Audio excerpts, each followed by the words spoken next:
The objectives of this experiment were to collect pressure drop data while varying pipe diameter, pipe roughness, and flow rate. This information was then used to determine the friction factor for pipes of various diameters and roughnesses. It was then investigated what trends occurred while varying these parameters.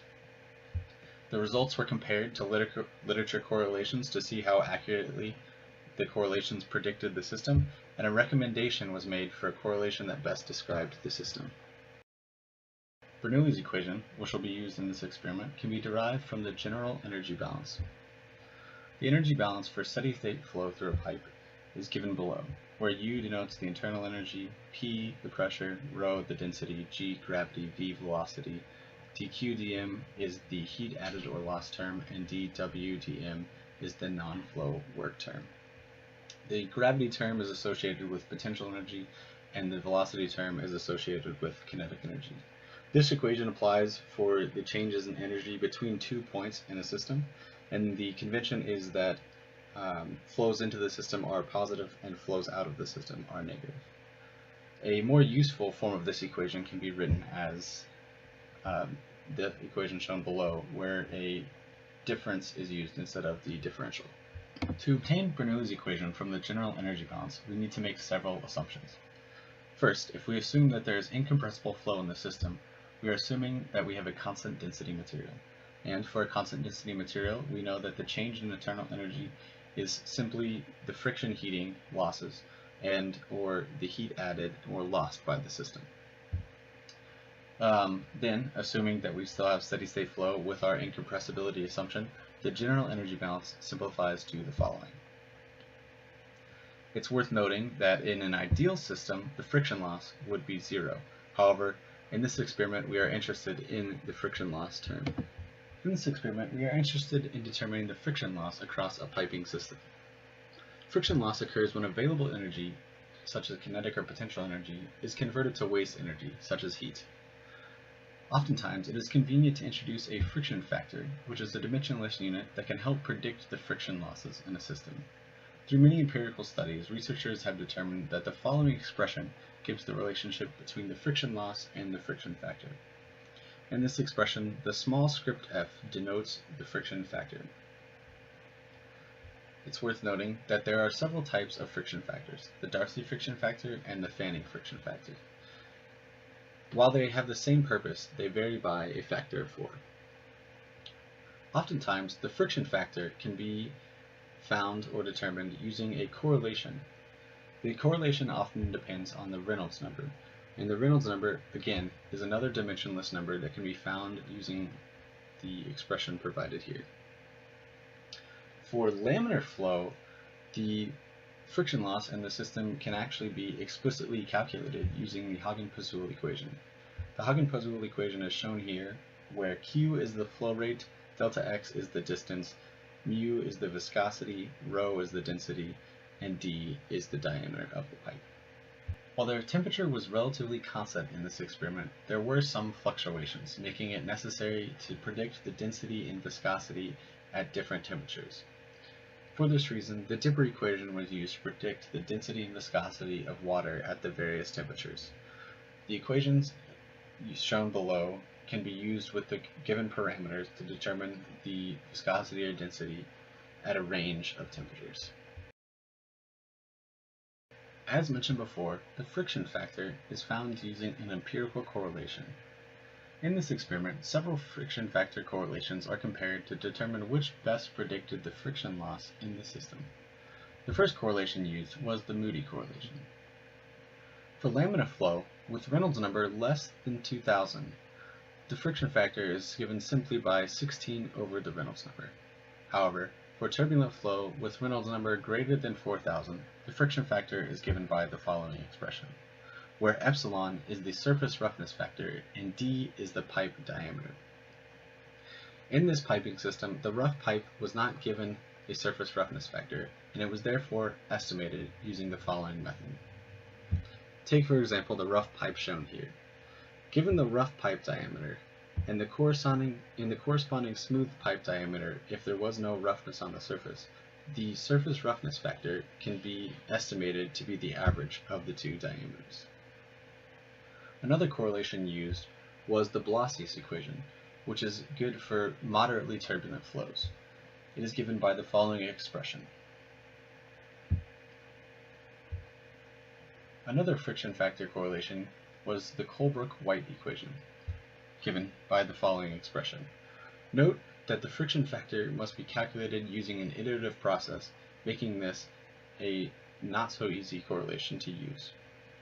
A simplification of this expression is given by the Churchill equation, shown here. Here, the friction factor can be calculated explicitly without using iterative calculations. This is the Coke Unit Ops Lab where we will be doing our experiment today. It's time to go put on some PPE now.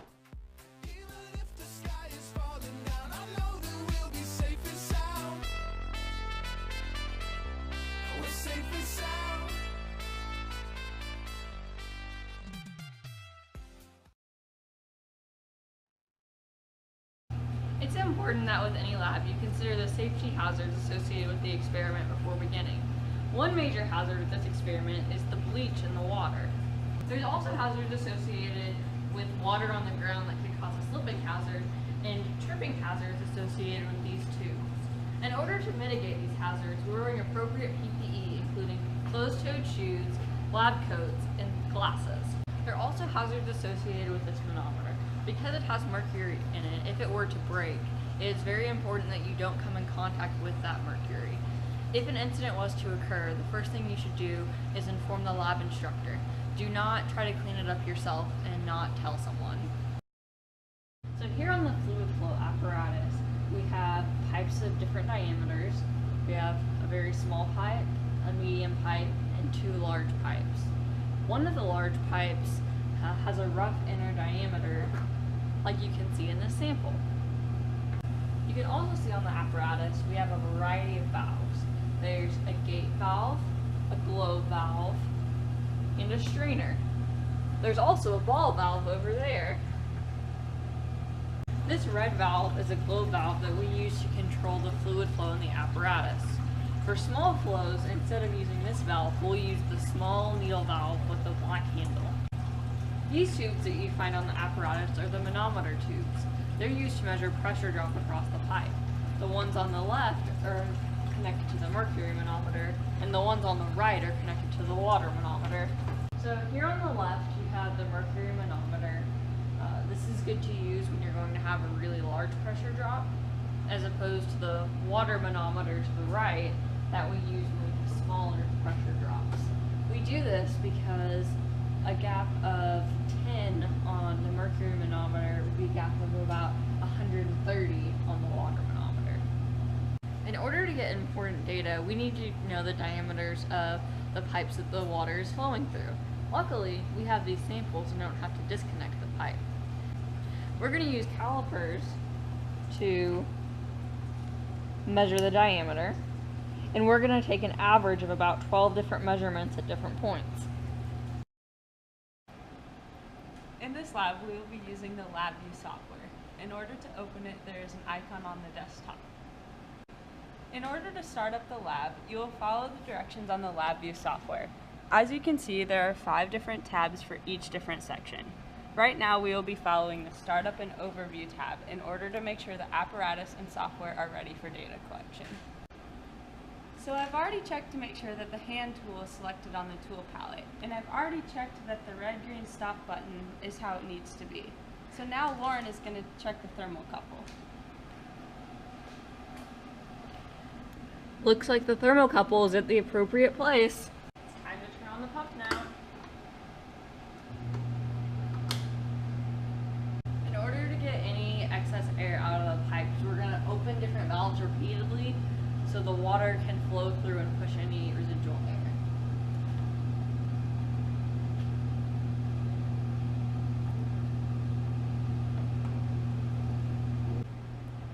The next part is to start the run in the LabVIEW software. You do this by selecting the white arrow in the top left corner of the LabVIEW software.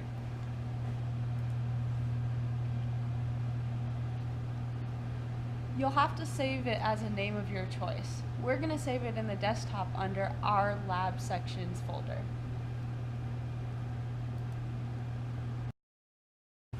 In your pre-lab tour, you will have collected a set of data points.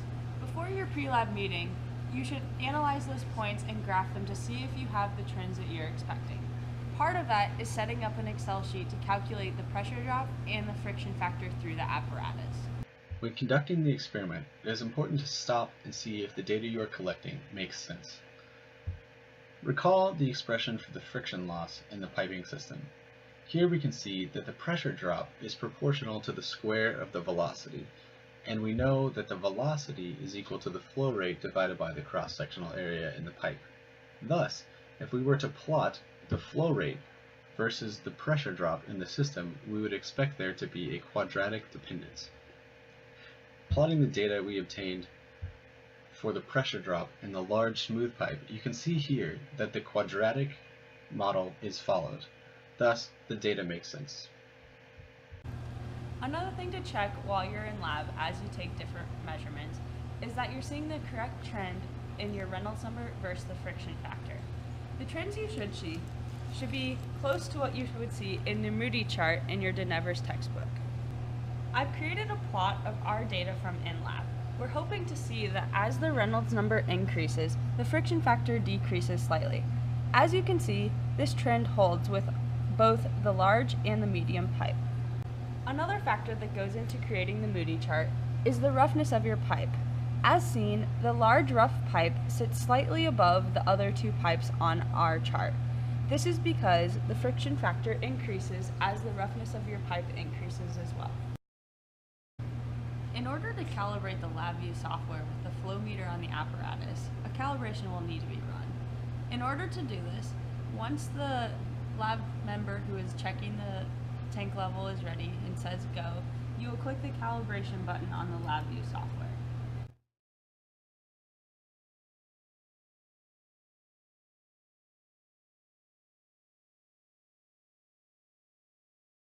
For flow rates below 30 milliliters per second, the LabVIEW software cannot be considered accurate. For this reason, the flow rate must be calculated by hand using the bucket method. In order to set up the bucket method, it's necessary to close the red glow valve and to open the black needle valve. This allows water to flow out this tube. We will then allow the water to flow from this tube into the bucket and measure the time it takes to fill the bucket, which is 1 liter. This will give us the flow rate.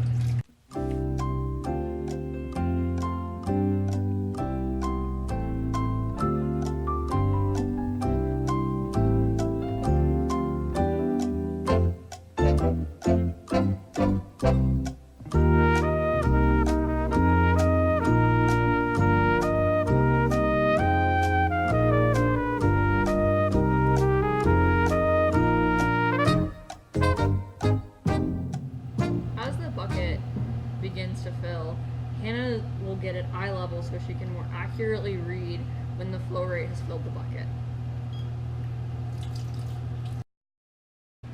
In order to know how much flow is going through your apparatus, you will use these two measurements on the LabVIEW software. The rough flow takes one measurement every 10 seconds, while the fine flow takes one every 5 seconds. When these two flows are equal, you know you are good to take your pressure reading. When you're ready to take a pressure measurement through a pipe, you need to open the valve which you want water to flow through. The next step is to connect the tubes for the mercury manometer across the pipe where you want to measure the pressure drop.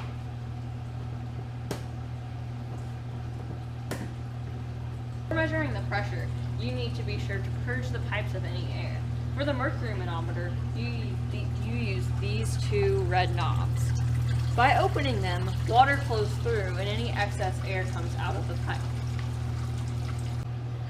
After purging the water from the mercury manometer tubes, we go over to the mercury manometer to read the height. These can be entered into LabVIEW. However, for this instance, because the heights are so close, we're going to use the water manometer to measure the pressure drop. Now that the water manometer tubes are connected, we now need to purge them. In order to do this, we open the two red knobs on the right side. As you can see, there's a much greater height difference on the water manometer than on the mercury. It's now much easier to read. You can also use these sliding tools to help better see where the water line is. These Heights will be entered into LabVIEW and they can be used later to help determine the pressure drop. While your teammates are reading the pressure measurements on the manometers, one person will be at the computer inputting their readings into the LabVIEW software. In the LabVIEW software, there are two different spots for the water and for the mercury manometer. As you can see, you will need to input the heights on the correct one in order to make sure the data is calculated correctly. In order to input the heights into the LabVIEW software, I will simply type the numbers into the boxes on the screen.